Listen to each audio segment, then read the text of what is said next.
नमस्कार दोस्तों, welcome back to the student saviour YouTube channel. जैसे कि दोस्तों आप लोगों को पता होगा कि हम एग्ज़ाम रिव्यूज़ करते रहते हैं, प्लस एस्पायरेंट्स के साथ इंटरेक्ट करते रहते हैं, वीडियोस बनाते रहते हैं। तो आज हम आए हैं एक न्यू एस्पायरेंट्स के पास जो कि बिल्कुल ही फ्रेशर है, प्लस ये भाई ग्रेजुएशन के साथ साथ यूपीएससी की प्रिपरेशन भी कर रहा है। तो हम जानेंगे इनके टाइम टेबल के बारे में, इनका क्या स्ट्रेटेजी है, और बहुत ही कम एज में इन्होंने यूपीएससी की प्रिपरेशन स्टार्ट करी है। तो क्या क्या दिक्कतें इनको आ रही है या फिर दिल्ली में कैसे अपने आप को एडजस्ट कर रहे हैं, तो इस वीडियो में हम जानेंगे। तो इसके लिए वीडियो को अंत तक देखिए। इस वीडियो में न्यू एस्पायरेंट्स को बहुत ही इन्फॉर्मेशन मिलने वाली है। सबसे पहले तो भी आपको बहुत बहुत स्वागत है हमारे चैनल पे। ओके जी, आपका नाम बताइए और अपना शॉर्ट इंट्रो दीजिए। मेरा नाम विष्णु कुमार है। मैं उत्तराखंड के ऋषिकेश क्षेत्र का रहने वाला हूँ और मैंने अपनी प्राथमिक शिक्षा उत्तराखंड से ही पूर्ण की है और आगे की मैं ग्रेजुएशन के लिए दिल्ली आया हूँ और ग्रेजुएशन के साथ साथ ही अपनी यूपीएससी की प्रिपरेशन कर रहा हूँ। अभी आपकी ग्रेजुएशन चल रही है ना? कौन सी सब्जेक्ट्स में? मैं अपनी ग्रेजुएशन बीए हिस्ट्री ऑनर्स से कर रहा हूँ। अच्छा। आपने बताया आप ऋषिकेश से हो, बहुत ही एक ब्यूटीफुल प्लेस है, ठीक है। वहाँ का मौसम और दिल्ली का मौसम एकदम बिल्कुल डिफरेंट है। तो आप अपने आप को कैसे यहाँ के नेचर में, यहाँ के इन्वायरमेंट में एडजस्ट कर रहे हो? देखिए, जहाँ तक नेचर की बात है तो हम यूपीएससी प्रिपरेशन को देखें तो उसके लिए हमें एक माहौल चाहिए होता है पढ़ाई वाला। और वहाँ पर मुझे एक पढ़ाई का माहौल नहीं मिल पा रहा था। भले ही वहाँ पर फैमिली और सोशली माहौल बहुत अच्छा था, लेकिन मुझे एक कंपटीशन का माहौल चाहिए था, जिसके लिए मैंने दिल्ली को चुना और मैं यहाँ पर आया। बाकी एडजस्टमेंट तो समय के अकॉर्डिंग और किसी भी चीज़ के लिए करनी पड़ती है। राइट, वो तो करना ही पड़ेगा। बाकी आप अभी ग्रेजुएशन कर रहे हो, ग्रेजुएशन कौन सा सेमेस्टर है? ग्रेजुएशन मेरा अभी फर्स्ट ईयर ही है, अभी फर्स्ट सेमेस्टर है। अच्छा, तो आपका एज कितना होगा अभी इस टाइम? एक्चुअली मेरी एज 19 होने वाली है अप्रैल में।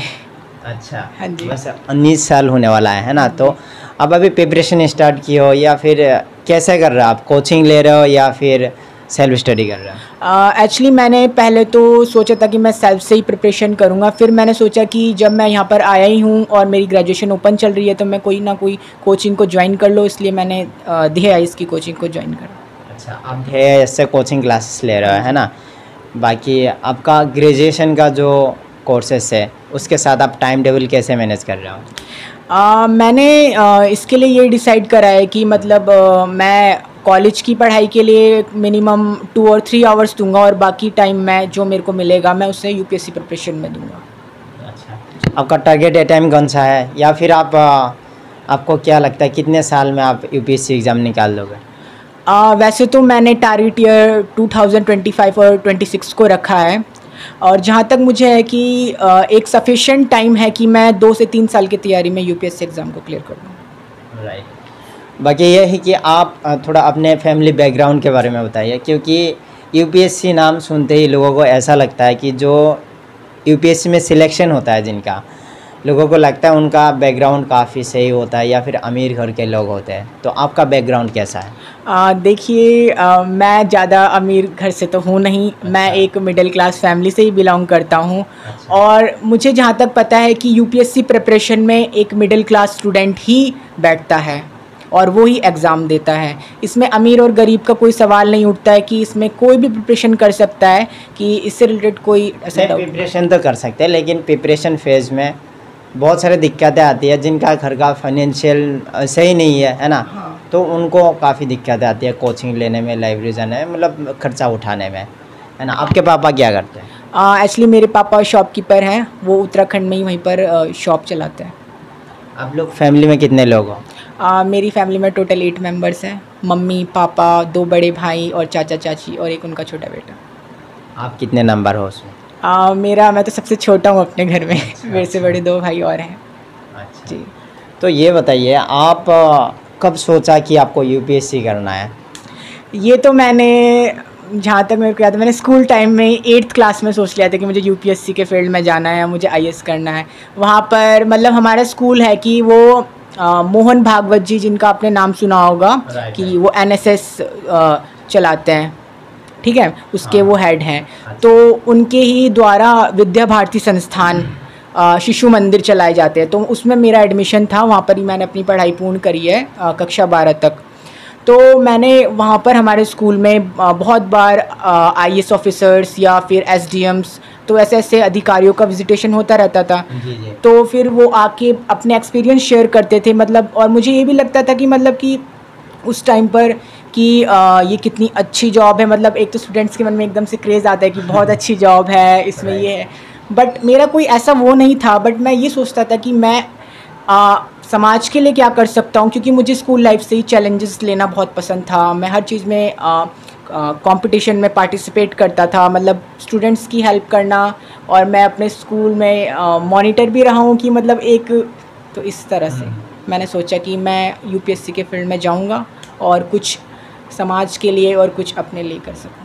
अच्छा भैया, अगर बात करें आपके एकेडमिक के बारे में, तो आपका एकेडमिक कैसा रहा है? स्कूल टाइम में आपका मार्क्स कितने आते थे, या फिर अब एकेडमिक में कैसे हो? जहाँ तक मेरे हाई स्कूल की बात है, मेरे हाई स्कूल में 87% आए थे, और 12th ही मेरा अभी 2022 में रिज़ल्ट आया है। अच्छा, तो उसमें मेरे 80% थे। जो उत्तराखंड है वहाँ लवासना भी है कि नहीं? जी। तो आपको वहाँ से इंस्पिरेशन मिली होगी? हाँ, वहाँ से तो बहुत इंस्पिरेशन रहती है कि मैंने तो सोचा था कि मैं मसूरी विज़िट करूँगा, लबासना देखूँगा, बट मैंने सोचा कि जब तक IAS नहीं बनता तब तक मैं विज़िट नहीं करूँगा। अच्छा, आपके घर के पास ही होगा शायद? हाँ जी, बहुत ही। कितने किलोमीटर है आपके घर से? मेरे घर से होगा कम से कम 20-25 किलोमीटर पड़ता है। तो उत्तराखंड के जो भी स्टूडेंट्स हैं उनको शायद वहीं से प्रेरणा मिलती है कि नहीं, IAS बनने के लिए? जी, एक फैक्टर तो ये रहता है कि लबासना से वहाँ पर ट्रेनिंग होती है, तो वहाँ से सबको इंस्पिरेशन मिलती है। तो मुझे भी वहीं से बहुत इंस्पिरेशन मिली है, बाकी और अदर फैक्टर भी रहा है। देखिए भैया, आपका एज काफ़ी कम है, उस हिसाब से आप जैसे बोल रहे हो, ठीक है, आपका जैसा जुनून है उस हिसाब से लगता है कि आप एक ना एक दिन UPSC निकाल दोगे, ठीक है। ऐसे बहुत सारे स्टूडेंट्स हैं जो UPSC की प्रिपरेशन स्टार्ट करना चाह रहे हैं, जो ग्रेजुएशन के साथ साथ लेके चलना चाह रहे हैं, उनको आप क्या कहना चाहोगे? आपका सजेशन क्या रहेगा आपके उन दोस्तों के लिए? मेरा सजेशन यह रहेगा कि आप अगर ग्रेजुएशन के साथ अपनी प्रिपरेशन को स्टार्ट करना चाह रहे हैं, तो आप ग्रेजुएशन के सेकेंड ईयर से अपनी प्रिपरेशन स्टार्ट कर सकते हैं, क्योंकि यही टाइम सही होता है UPSC की प्रिपरेशन के लिए और एक युवा अधिकारी बनने के लिए। राइट जी। चलिए भैया, आपको बहुत बहुत धन्यवाद हमें टाइम देने के लिए, हमारे साथ कोऑपरेट करने के लिए। Okay, thank you sir.